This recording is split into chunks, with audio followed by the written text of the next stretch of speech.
मन पगला रे डुबलो बेला देखना रे चाहिया अल्लाह अल्लाह अरे परो पारेर डाक पड़िले परो पारेर डाक पड़िले पार हबि तुई की लइया यार पार हबि तुई की लइया डुबलो बेला देखनार चाहिया अल्लाह अल्लाह बुझ मनो रे डुबलो बेला देखनार चाहिया अल्लाह अल्लाह अल्लाह अल्लाह। প্রশ্নকারী সালাম দিয়েছেন আসসালামু আলাইকুম, সবাই উত্তর দেন ওয়ালাইকুম আসসালাম। প্রথম প্রশ্ন হলো জানাজা নামাজের সময় পায়ের নিচে জুতা রেখে দাঁড়ানো যাবে কি না। আপনি যদি নিশ্চিত হন যে জুতার নিচে কোনো ধরনের নাপাকি নেই তাহলে জুতা পরা অবস্থায় জানাজার নামাজ পড়তে পারবেন, কোনো অসুবিধা নেই। আরব আজম সারা ওয়ার্ল্ডেই মুসলমানেরা জুতা পায়ে দিয়ে জানাজা পড়ে থাকে। তবে আমাদের দেশে এটা ছোট দেশ, মানুষ বেশি, দেশের তুলনায় অনেক বেশি মানুষ, পাশাপাশি গরু ছাগল অনেক পশু পাখি রয়েছে, অনেক নাপাকি বিভিন্ন জায়গায় আমাদের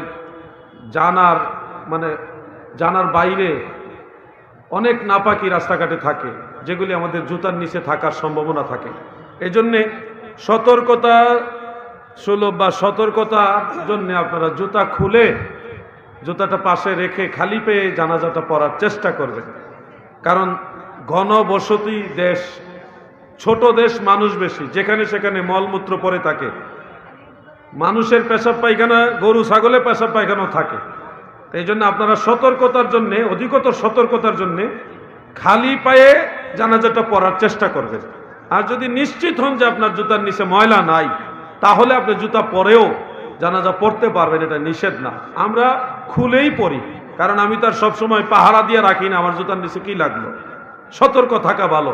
নামাজ কবুলিয়তের জন্য যে ফরজগুলি জরুরি এর মধ্যে একটা হলো পবিত্রতা হাসিল করা। পবিত্রতা না থাকলে কিন্তু নামাজ হবে না। এই জন্য আপনারা জুতা খুলেই জানাজা পড়ার পরামর্শ দিয়ে গেলাম। জানাজার নামাজের শেষে মোনাজাত করা যাবে কিনা। জানাজার নামাজের শেষে মুখতাসার মোনাজাত করা যাবে, এটা সুন্নত, মুস্তাহাব পর্যায়ের সুন্নত। এই বিষয়ে অতীতে অনেক আলোচনা আমি করেছি। আজকে একটা পয়েন্ট যোগ করে দেই। রসুল আকরাম সাল্লাল্লাহু আলাইহি ওয়াসাল্লাম জিন্দা নবী, নবীজি ইন্তেকাল শরীফ করেছেন। আল্লাহ তাআলা সেই নির্দেশ কুল্লু নাফসিন যায়িকাতুল মাউত, এটা বাস্তবায়নের জন্য অল্প কিছুক্ষণের জন্য নবীজির রূহ মুবারক আল্লাহ নিয়ে পরক্ষণে আবার রূহ মুবারক ফিরিয়ে দিয়েছেন। অতএব নবীজি ইন্তেকাল করেছেন যেমনি ভাবে সত্য, নবীজি ইন্তেকাল শরীফের পরেও সশরীরে জিন্দা তেমনি ভাবে সত্য। তো নবীজি সাল্লাল্লাহু আলাইহি সাল্লাম ইন্তেকাল শরীফের পরে ইমাম সহ আনুষ্ঠানিক কোনো জানাজার নামাজ হয়নি, নিশ্চয়ই এটা আপনাদের জানা আছে। ইবনে মাজাহ শরীফের 118 পৃষ্ঠা দেওবন্দি নুসখার ছাপ আর মিশকাত শরীফের 121 পৃষ্ঠার মধ্যে একটা হাদিস রয়েছে। সাহাবায়ে কেরাম রাসূল পাকের জেসেম মুবারক, হুজরা মুবারকে যেখানে রওজা মুবারক, ওখানেই একটা খাটের মধ্যে নবীজির লাশ মুবারক বা জেসেম মুবারক রাখা হয়েছিল। তখন সাহাবায়ে কেরাম ফাদাখালান নাসু আলা রাসূলিল্লাহি সাল্লাল্লাহু আলাইহি ওয়াসাল্লাম আরসালান ইউসাল্লুনা আলাইহি সুম্মা দাখালান নিসাউ আলা রাসূলিল্লাহি সাল্লাল্লাহু আলাইহি ওয়াসাল্লাম আরসালান ইউসাল্লুনা আলাইহি সুম্মা দাখালাস সিবয়ানু আলা রাসূলিল্লাহি সাল্লাল্লাহু আলাইহি ওয়াসাল্লাম আরসালান ইউসাল্লুনা আলাইহি। পুরুষ লোক সোজা এক লাইন ধরে ধরে একের পর এক নবীজির হুজরা মুবারকে যেখানে জেসেম মুবারক রাখা ওখানে প্রবেশ করেছেন, ইমাম বিহীন ব্যক্তিগতভাবে তাকবীর বলেছেন, নবীজির সালাতু সালাম পাঠ করেছেন। পুরুষের একে একে পালা যখন শেষ, মহিলারাও লাইন ধরে ধরে সেখানে প্রবেশ করেছেন, একে একে সবাই তাকবীর বলেছেন এবং সালাতু সালাম পাঠ করেছেন। মহিলাদের পালা যখন শেষ তখন ছোট ছোট শিশুরা, বালক বালিকারাও লাইন ধরে ধরে একের পর এক নবীজির কাছে গিয়েছেন, তাকবীর বলেছেন এবং সালাতু সালাম পাঠ করেছেন। ইমাম বিহীন, কেউ ইমামতি করেননি। এই যখন পর্বটা শেষ হলো তাকবীর এবং সালাতু সালামের পর্ব যখন শেষ, তাবাকাতুল কুবরার মধ্যে ইমাম মুহাম্মদ ইবনে সাদ রাহমাতুল্লাহ আলাইহি দুইটা সূত্রে দুইটা হাদিস উল্লেখ করেছেন। হযরত আবু বকর সিদ্দিক রাদিয়াল্লাহু তাআলা আনহু তিনি আমার নবীজির জিসম মুবারকের খাটিয়া মুবারকের কাছে গিয়ে দাঁড়ালেন। আল্লাহর রাসূল আমার দয়াল নবীজির খাটিয়া মুবারকের পাশে দাঁড়াইয়া সিদ্দিক আকবর দোয়া করা শুরু করলেন। ফায়াকুলুন নাস আমিন আমিন, তখন লোকেরা আমিন আমিন বলা শুরু করেছে। সুবহানাল্লাহ। নারায়ে তাকবীর। প্রধান অতিথির আগমন, প্রধান অতিথির আগমন, উপজেলা চেয়ারম্যান মহোদয়ের আগমন, জনাব আলহাজ আবু জাহেদ সাহেবের আগমন, মাহফিল কমিটির পক্ষ থেকে, এলাকাবাসীর পক্ষ থেকে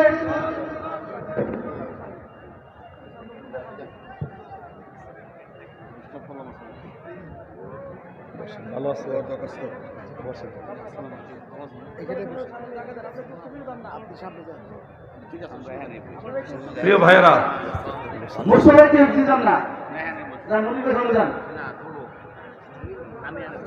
আমার আলোচনা শেষ, বসেন। আমি আর 2-4 মিনিট এরপরে জায়গা এখন আপনি যা মন তা করেন। আমি যেটা বলতে চাচ্ছিলাম যে রাসূল করিম সাল্লাল্লাহু আলাইহি সাল্লামের ইমামবিহীন অনানুষ্ঠানিক জানাজা হলো, ইমামবিহীন অনানুষ্ঠানিক জানাজা হলো যার যার ব্যক্তিগতভাবে। যখন শেষ হলো তখন আবু বকর সিদ্দিক রাদিয়াল্লাহু আনহু নবীজির খাটিয়া মুবারকের কাছে এসে দাঁড়ায়া দোয়া করা শুরু করলেন।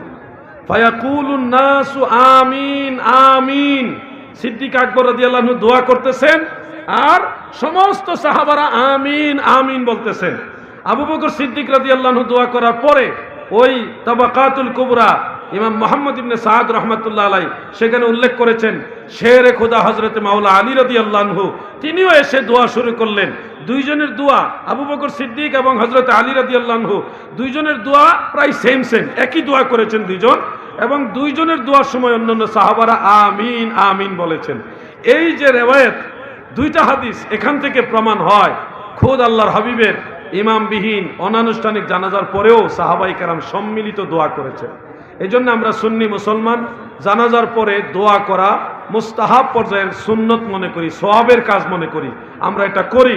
কেউ যদি দোয়া না করে তাদেরকে আমরা কাফের ফাসেক কিছুই বলি না, যেহেতু এটা সওয়াবের কাজ, একটা ভালো কাজ, এই জন্য আমরা সবাইকে আহ্বান করি যে আপনারা এটা করেন, আপনাদেরও সওয়াব হবে, এই মানুষটা মারা গেছে তারও উপকার হবে, অন্যান্য মৃত ব্যক্তিদেরও একটু উপকার হলো, তারা দোয়া পাইল।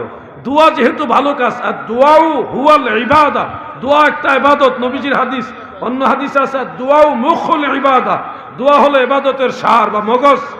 এই জন্য দোয়ার দিকে আমরা উদ্বুদ্ধ করি, আহ্বান করি সবাইকে এটার দিকে আসার জন্য বলি।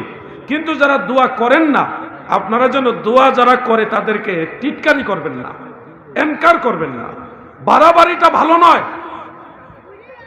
যে কোনো ভালো কাজ করার জন্য উৎসাহ দিবেন, নিজে করতে না পারলেও এর বিরোধিতা করবেন না। একটা ছোট্ট আমল যদি আল্লাহর কাছে পছন্দ হয়, এটাও তার কাছে আল্লাহ তাআলার দরবারে নাজাতের ওসিলা হতে পারে। আমি বলবো জানাজার পরে দোয়া করা এটা মুস্তাহাব পর্যায়ের সুন্নত, আপনারা চেষ্টা করবেন আমল করার জন্য। কত দিকে কত সময় চলে যায়, জানাজার পরে 2-4 মিনিট সময় থাকে না এই মানুষটার জন্য একটু দোয়া করতে। আল্লাহ যেন ভাইদের দোয়া করার তৌফিক দেন, বলে না আমিন। আসসালামু আলাইকুম, সবাই উত্তর দেন। ওয়ালাইকুম আসসালাম। হুজুর, একটি প্রশ্ন, অনেকে প্রিয় নবীকে বিশ্বনবী বলে, কিন্তু আমার প্রশ্ন, নবীকে বিশ্বনবী বলা যাবে কিনা? ভাই, বলা যাবে কি না এই রায় আমি দিব না। আমি জাস্ট বলবো আমরা নবীজিকে বিশ্বনবী বলি না। কেন বলি না ওটার ব্যাখ্যা দেই, তাহলে আশা করি আপনার বুঝে আসবে। নবী করিম সাল্লাল্লাহু আলাইহি ওয়াসাল্লাম তিনি শুধু বিশ্বের নবী না, তিনি কুল কায়নাতের নবী। বিশ্ব একটা পরিমণ্ডল, একটা এরিয়া, এই বিশ্বের বাইরে অনেক কিছু আছে। যেমন বিশ্বের বাইরে মহাবিশ্ব আছে। মহাবিশ্ব হলো এই সৌরজগৎ, এটাকে বলা হয় মহাবিশ্ব। এর বাইরে হাজার কোটি অগণিত সৌরজগৎ একসাথে মিলে একটা গ্যালাক্সি হয়। গ্যালাক্সি হলো মহাবিশ্বের চেয়ে বড়। আমরা যে গ্যালাক্সিতে আছি এই গ্যালাক্সির নাম কি? পৃথিবী বলে। মিল্কওয়ে নাকি চেয়ারম্যান সাহেব? মিল্কওয়ে। আমরা যে গ্যালাক্সিতে আছি এটার নাম হলো মিল্কওয়ে। এই মিল্কওয়ে গ্যালাক্সি ছাড়াও অজস্র মানে অগণিত গ্যালাক্সি একসাথে মিলে একটা ইউনিভার্স হয়। ওটা বিশ্বের চেয়ে, মহাবিশ্বের চেয়ে, গ্যালাক্সির চেয়ে আরো বড়। সেই ইউনিভার্স, অসংখ্য ইউনিভার্স রয়েছে, অগণিত ইউনিভার্স একসাথে মিলে একটা মাল্টিভার্স হয়। সেই মাল্টিভার্স বিশ্বের চেয়ে কত বড়! এই মাল্টিভার্স সবগুলি একসাথে মিলে, অসংখ্য মাল্টিভার্স একসাথে মিলে একটা সুপার ভার্স হয়। সেই সুপার ভার্সের উপরে আরো অনেক কিছু আছে। এই সবগুলি হলো প্রথম আসমানের নিচে। প্রথম আসমানের উপরে দ্বিতীয় আসমান, তৃতীয়, চতুর্থ, পঞ্চম, ষষ্ঠ, সপ্তম আসমান, এরপরে সিদরাতুল মুনতাহা, আরশ, কুরসি, লৌহ, কলম। আল্লাহর এই মাখলুকাতে কত বিশাল কত কিছু আছে। আমার নবীজি সব কিছুর নবী। ওয়ামা আরসালনাকা ইল্লা রাহমাতাল লিল আলামিন। আমার নবী সমগ্র সৃষ্টি জগতের রহমত। সূরা ফুরকানের প্রথম আয়াতের মধ্যে আছে আমার নবী সমগ্র সৃষ্টি জগতের নবী। এই জন্যে আমার নবীজিকে জেনে শুনে বুঝে শুধু বিশ্ব নবী আমরা বলতে পারি না। আপনি হয়তো বলবেন বিশ্ব নবী বললে অন্য জগতের নবী এটা অস্বীকার হয় না, শুধু বিশ্বনবী বললে বলা যায়, অন্য জগতেরটা তো অস্বীকার হয় না। তা আমি বলবো সারা জীবন বিশ্বনবী জায়েজ বানাইবার চেষ্টা করলেন এবং বললেন, কোনোদিন তো বিশ্ব আল্লাহ বললেন না, আল্লাহকে বিশ্ব আল্লাহ বললেন না। কেন বলেন না? আল্লাহর ক্ষেত্রে তো এই চেষ্টাটা করেন না, নবীর ক্ষেত্রে কেন এই চেষ্টাটা করতেছেন? আমার নবীজির ক্ষেত্রে বিশ্বনবী বললে আপনার মনে হচ্ছে যে ঠিক আছে, এই যুক্তিতে ওই যুক্তিতে বৈধ হবে। তো আল্লাহর ক্ষেত্রে কেউ কি বিশ্ব আল্লাহ বলে? আলহামদুলিল্লাহি রাব্বিল আলামিন, রাহমাতুল লিল আলামিন, এরিয়া তো সমান। তো এখানে নবীর ক্ষেত্রে আপনারা কম এরিয়ার দিকে নিসবত করে নবীজিকে সম্বোধন করতে চান, আল্লাহর ক্ষেত্রে করতে চান না। আসল বিষয়টা বিশ্ব নবী আর বিশ্ব আল্লাহ ওখানে না।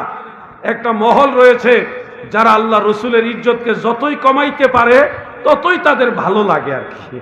তারা অনেক সময় বলে দেয়ালের ওই পারে কি আছে ওটাও নবী জানে না, কে জান্নাতে যাবে ওটাও নবী জানে না, নবী নিজেই জান্নাতে যাবে কিনা ওটাও জানে না, নবীর মেয়ে ফাতেমা জান্নাতে যাবে কিনা ওটাও জানে না।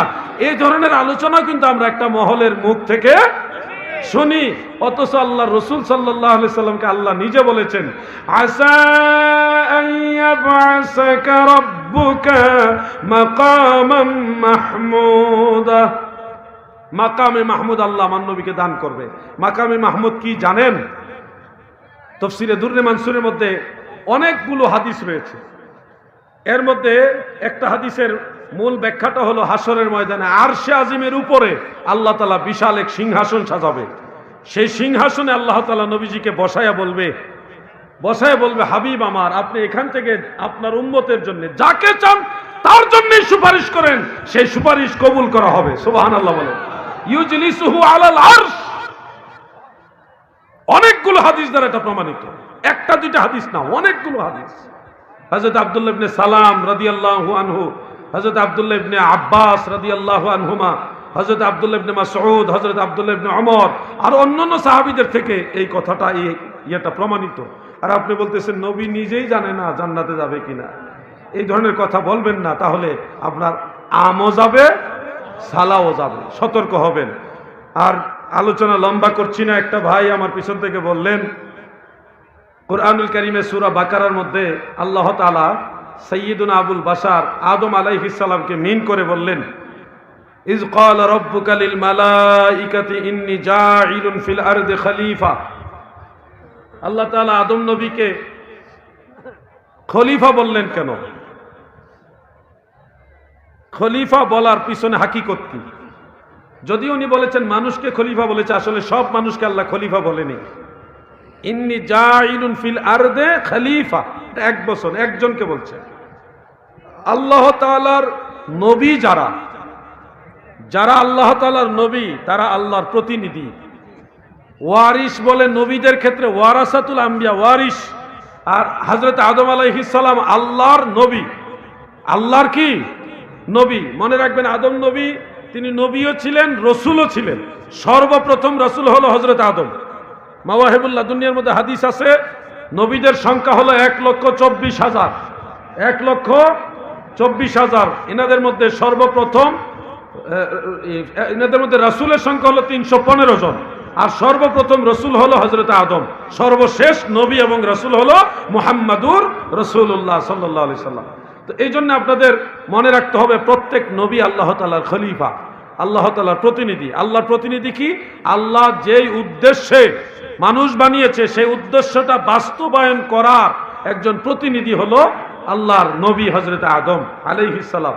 যেহেতু উনি নবী এবং তিনাকে বিশেষ একটা দায়িত্বেই দুনিয়াতে পাঠানো হয়েছে, জান্নাতের জন্য নয়। ইন্নী জাইলুন ফিল আরদে, জমিনের জন্য বানাইছে।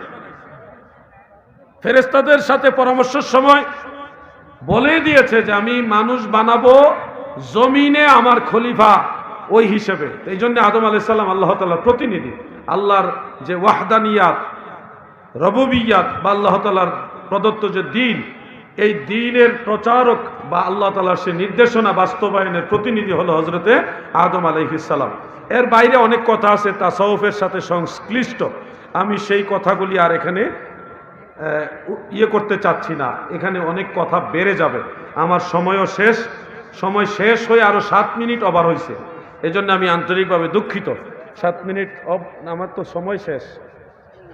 আল্লাহুম্মা সাল্লি মাওলানা মুহাম্মদ ওয়া আলা আলি।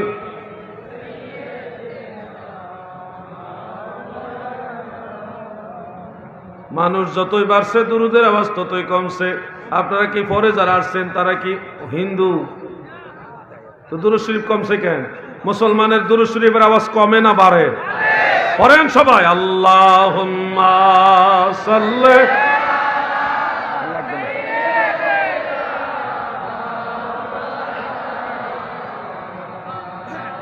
ওয়া আলা আলি সাইয়্যিদিনা।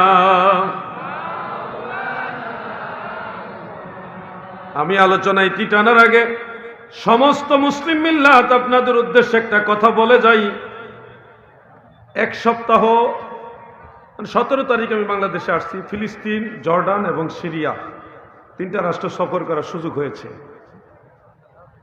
তো জর্ডানের অবস্থা ভালো, মুসলমানদের জন্য জর্ডানের অবস্থা ভালো। সিরিয়ার অবস্থা খারাপ না, ওখানে শিয়া বেশি, প্রচুর শিয়া।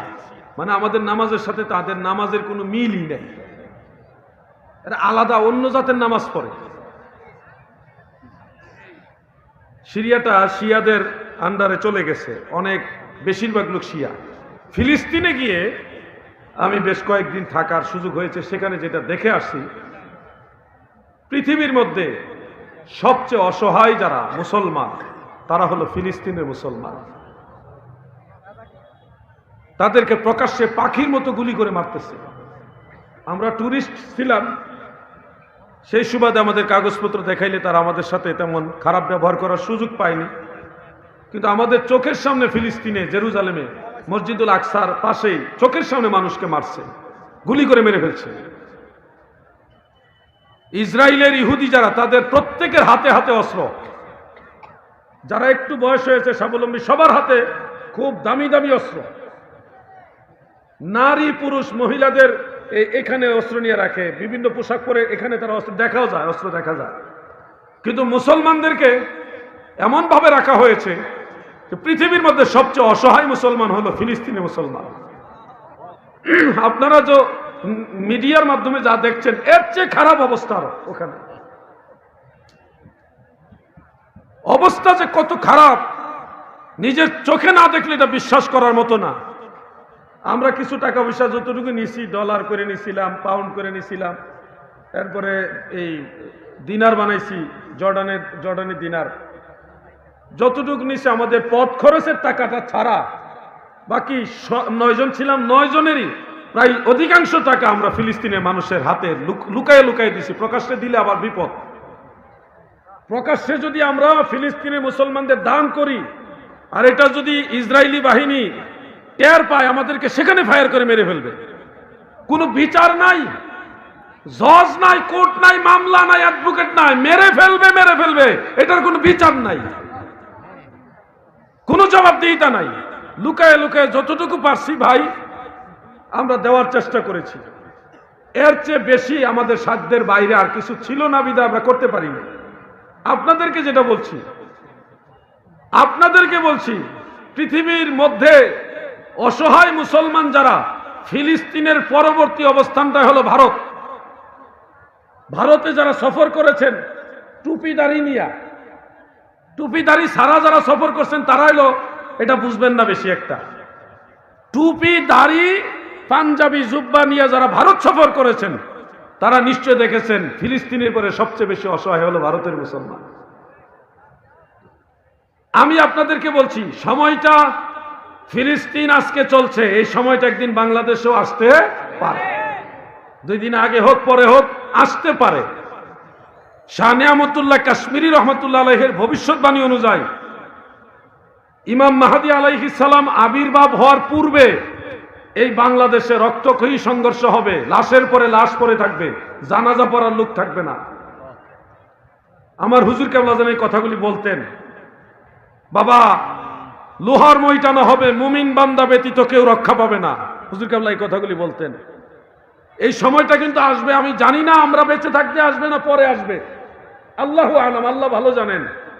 কিন্তু আপনাদের বলছি ওই সময়টা আজকে গাজার মুসলমান যে বিপদে, এই বিপদটা কিন্তু একটা সময় আমাদের দেশেও আসবে, এটা মনে রাখবেন।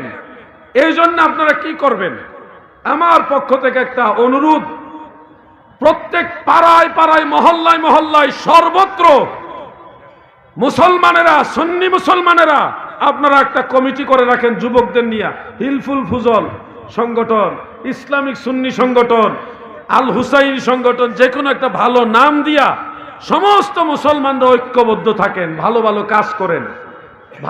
কাজ করেন, মানুষের সেবা করেন এবং ঐক্যবদ্ধ থাকেন। একটা সময় আসবে হামাস যেমনি ভাবে একটা সংগঠন, তারা কোনো সেনাবাহিনীর দল না, নৌবাহিনীর দল না, তারা একটা সংগঠন মাত্র।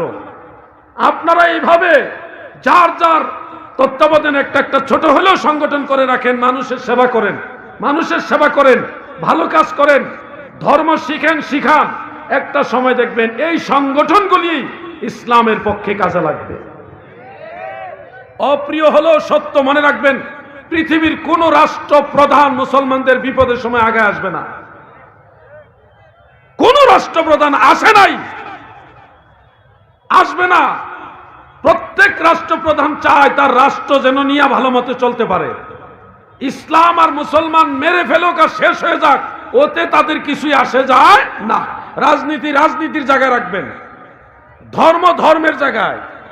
ধর্ম যারা হৃদয় থেকে লালন করেন, আপনারা মুসলমানেরা ঐক্যবদ্ধ থাকবেন, মিলেমিশে থাকবেন। নিজেদের মধ্যে ভুল বুঝাবুঝি থাকতে পারে, এটার জন্য আঘাত করে কথা বলবেন না। আমি আজকে অনেককেই কথা বলেছি, বললো আমি সম্মান দিয়ে কথা বলছি, কাউকে গালি দেই নাই, কারো ধমকও দেই নাই, কারো বিরুদ্ধে একটা কটু মন্তব্য করি নাই। শব্দ